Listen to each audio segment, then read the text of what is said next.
Hello everyone. आज मैं डोसा बनाई हूँ जिसकी रेसिपी मैं आप लोग के साथ शेयर करने जा रही हूँ।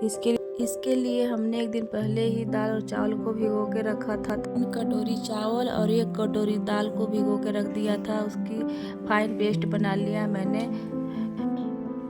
1 कप पोहा भी हमने भिगो कर रखा था जिसका भी मैंने पेस्ट बना के उसमें डाल दिया।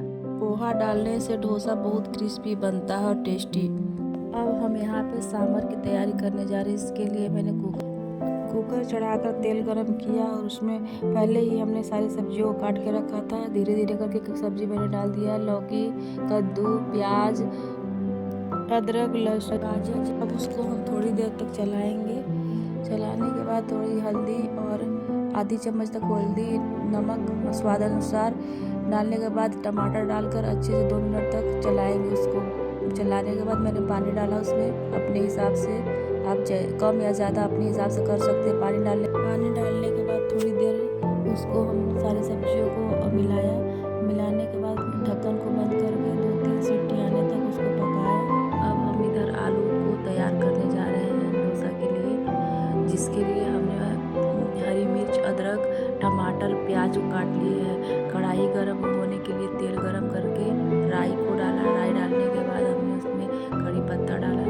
कड़ी पत्ता डालने के बाद अदरक डाले। अदरक को मैंने बारीक बारीक काट लिया है। फिर हरी मिर्च के बाद मैंने प्याज डाला। प्याज डालने के बाद उसे गोल्डन ब्राउन होने तक उसको अच्छे से भून लिए।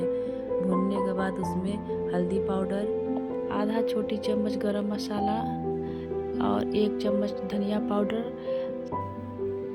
इन सभी चीज़ों को थोड़ी देर तक चलाने के बाद टमाटर डालकर अच्छे से उसको मिलाएंगे। मिलाने के बाद नमक डाल देंगे अपने स्वाद के अनुसार। नमक डालने के बाद खूब अच्छे से उसको भूनेंगे। भूनने के बाद उसमें चारों तरफ से उसको टमाटर को अच्छे से उसमें मैश कर लेंगे। सारे चीज़ को मैश करने के बाद आलू उसमें डालेंगे। आलू डालने के बाद अच्छे से उसको चला कर धनिया डाल करके मेरा ये तैयार हो गया डोसा का मसाला। अब उसे हम एक अलग बर्तन में निकाल लेंगे। इधर मेरा सांभर भी रेडी हो रहा है, जिसके लिए हमने ढक्कन को खोल दिया है। खोलने के बाद सारी सब्जियों को अच्छे से मिलाया।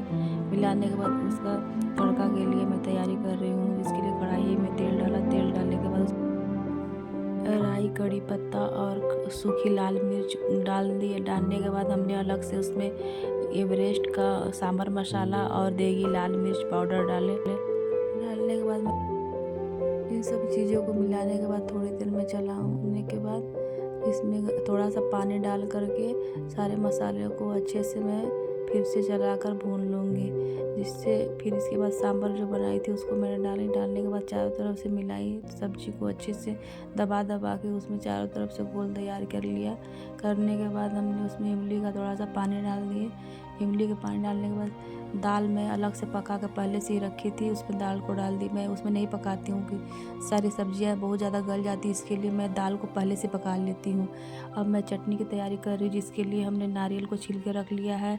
इस पर मूँगफली दाना और चना छिलका वाली जो इसको सारे सबकी चीज़ों को छिलका को हटाकर उस पर लहसुन, अदरक, हरी मिर्च और नमक डाल के पीस के इस तरह से हमने तैयार कर लिया है। तैयार करके निकाल दिया। अब इसकी तड़का की तैयारी करते हैं, जिसके लिए उसके लिए हमने तेल को गरम किया। पहले तेल गरम होने के बाद उसमें राई 1.5 चम्मच के लगभग डाले, छोटी चम्मच के लगभग। इसमें सूखी लाल मिर्च, कड़ी पत्ता डालकर हमने तड़का को लगाया चटनी में। मेरा चटनी तैयार। अब इधर मेरा कल का जो बैटर हमने बना के रखा था वो अच्छी तरह से खमीरा उड़ गया है। देखिए बहुत अच्छे से करीब 10 से 12 घंटा तक उसको हमने पीस के रखा था। इधर मेरा सब तैयार रेडी है, चटनी और आलू। इधर हम तवा को गर्म करने के बाद अच्छे से उसको तेल से ग्रीस कर लिया था। मैंने डोसा को फैला दिया है। इसके ऊपर स्टफिंग रखेंगे आलू वाला जो हमने ये देखिए मेरा डोसा कितना अच्छा बन के तैयार हुआ है। अब इस पर मैं आलू का जो मैंने मसाला तैयार किया था उसको मैं उस पर डालूँगी और इस पर धनिया और ये प्याज डालकर अच्छे से गार्निश करूँगी।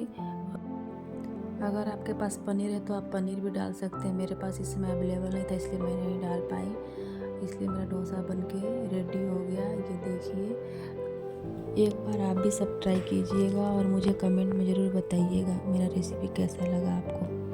आप आप मेरे साथ इसी तरह बने रहिए। मैं आपके साथ नई नई रेसिपी इसी तरह शेयर करूँगी।